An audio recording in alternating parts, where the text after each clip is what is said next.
तो एक बार फिर से आपका स्वागत है हमारे YouTube चैनल पर।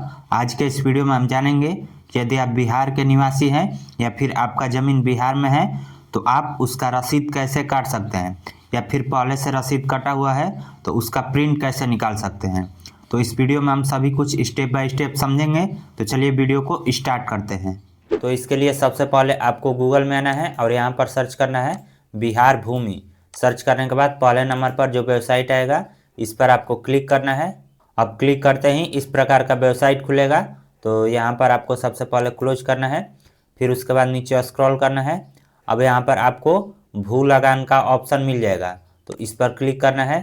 क्लिक करने के बाद यहाँ पर दो ऑप्शन आएगा, पहला लंबित भुगतान देखें और दूसरा ऑनलाइन भुगतान करें।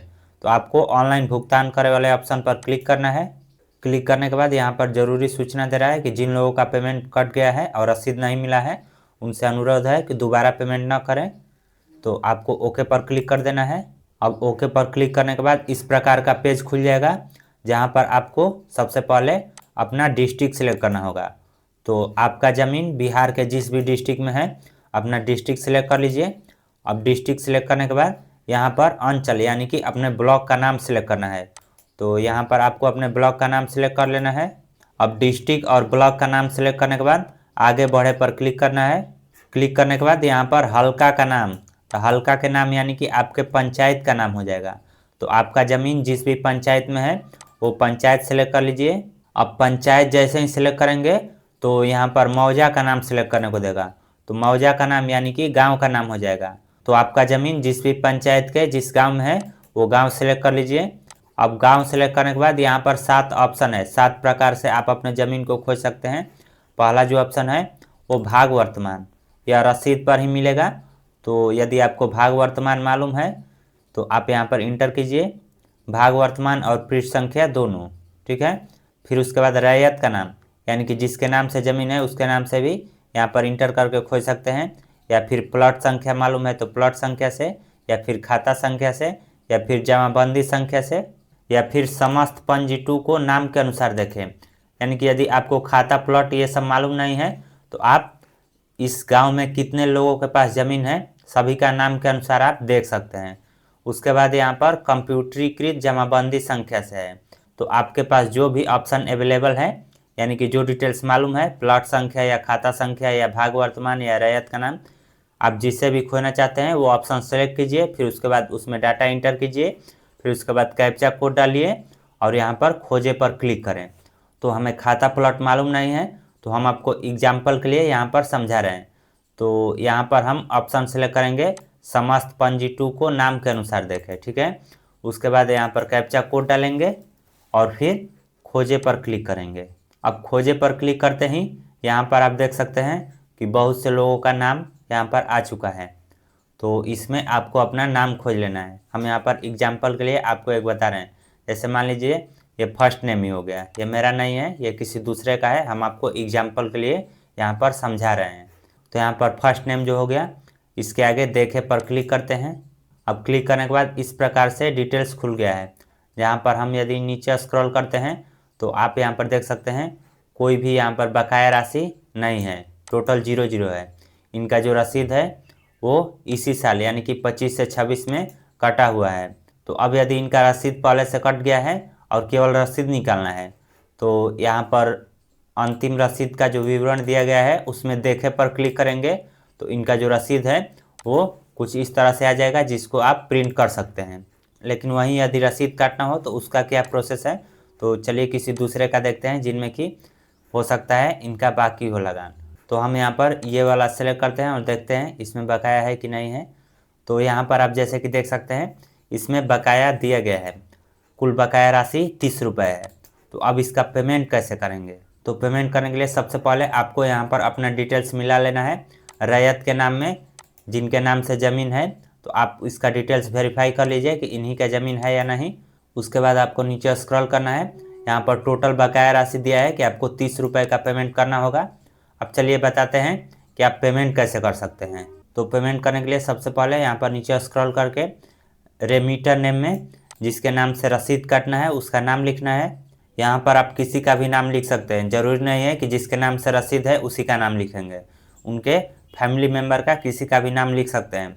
यह रसीद पर प्रिंट होकर नहीं आएगा, ठीक है। जैसे हम यहाँ पर अपना नाम लिख ले रहे हैं, ठीक है। उसके बाद यहाँ पर आपको अपना मोबाइल नंबर इंटर करना है। मोबाइल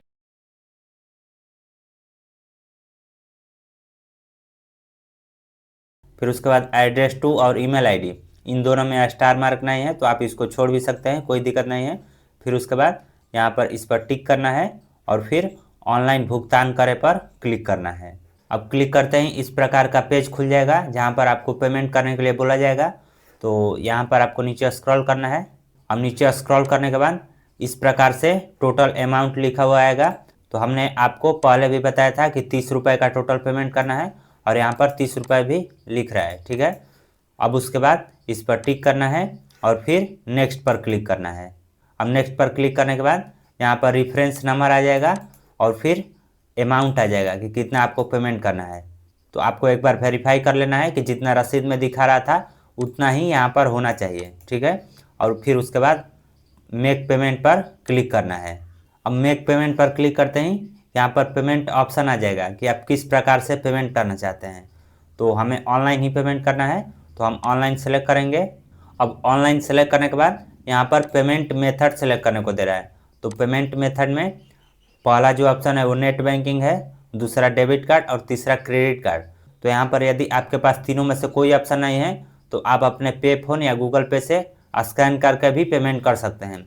तो पे फोन या गूगल पे से पेमेंट करने के लिए आपको जो पहला ऑप्शन है नेट बैंकिंग का, इसी को सिलेक्ट करना है, ठीक है। अब नेट बैंकिंग सेलेक्ट करने के बाद यहाँ पर सेलेक्ट बैंक में आपको स्टेट बैंक सेलेक्ट करना है, क्योंकि आपको यूपीआई से पेमेंट करना है, यानी कि गूगल पे, फ़ोन पे से या फिर क्यूआर कोड स्कैन करके। तो आपको जो बैंक सेलेक्ट करना होगा वो स्टेट बैंक ही सेलेक्ट करना होगा। उसके बाद रिमार्क में आपको कुछ भी नहीं लिखना है और फिर यहाँ पर कैप्चा कोड डालना है, जो भी आपको यहाँ पर लिखा हुआ दिखाई दे रहा है। जैसे कि हम यहाँ पर कैप्चा कोड डाल ले रहे हैं। अब कैप्चा कोड डालने के बाद वैलिडेट पर क्लिक करना है। अब वैलिडेट पर क्लिक करते हैं यहाँ पर मैसेज आ जाएगा कि कैप्चा कोड वैलिडेटेड सक्सेसफुली। तो आपको यहाँ पर सबमिट पर क्लिक करना है। अब सबमिट पर क्लिक करते हैं इस प्रकार से पॉपअप आएगा। तो आपको प्रोसीड टू पे पर क्लिक करना है। अब क्लिक करने के बाद इस प्रकार से एसबीआई के नेट बैंकिंग का पेज खुल जाएगा, जहाँ पर आपको पेमेंट करने का बहुत सारा ऑप्शन मिलेगा।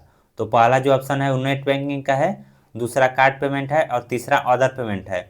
तो चूंकि हमें क्यूआर कोड स्कैन करके पेमेंट करना है तो इसके लिए जो अदर पेमेंट मोड का जो ऑप्शन है इसमें यूपीआई लिखा हुआ मिल जाएगा।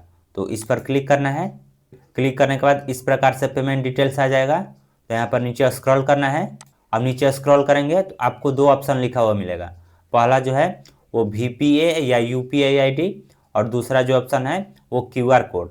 तो चूंकि हमें स्कैन करके पेमेंट करना है, क्योंकि हमारे पास नेट बैंकिंग की सुविधा उपलब्ध नहीं है, तो हम यहाँ पर क्यूआर कोड सिलेक्ट करेंगे। अब क्यूआर कोड सिलेक्ट करते ही यहाँ पर क्यूआर कोड आ जाएगा। तो इसके लिए थोड़ा सा नीचे स्क्रॉल करना है। अब स्क्रॉल करते ही आप यहाँ पर देख सकते हैं ये क्यूआर कोड आ चुका है। अब इसको जैसे ही अपने फ़ोन से स्कैन करके पेमेंट करेंगे तो यहाँ पर पेमेंट सक्सेस हो जाएगा और आपका जो रसीद है वो आपका स्क्रीन पर आ जाएगा, जिसको आप प्रिंट कर सकते हैं या फिर पीडीएफ फाइल में सेव कर सकते हैं। तो यही प्रोसेस रहता है ज़मीन का रसीद काटने का। यदि आपके पास नेट बैंकिंग की सुविधा उपलब्ध नहीं है तो आप क्यूआर कोड से भी पेमेंट करके अपना ज़मीन का रसीद काट सकते हैं। तो इस तरह आज के इस वीडियो में आपने जाना कि बिहार में यदि आपका ज़मीन है तो उसका रसीद कैसे काट सकते हैं। इसके साथ ही यदि पहले से रसीद कटा हुआ है तो उसका प्रिंट कैसे निकाल सकते हैं। तो यदि आपको इससे रिलेटेड कोई क्वेश्चन पूछना है तो कमेंट करके पूछ सकते हैं। वीडियो पसंद आई हो तो इसे शेयर भी ज़रूर करें और ऐसे ही और भी वीडियो देखने के लिए इस चैनल को सब्सक्राइब कीजिए।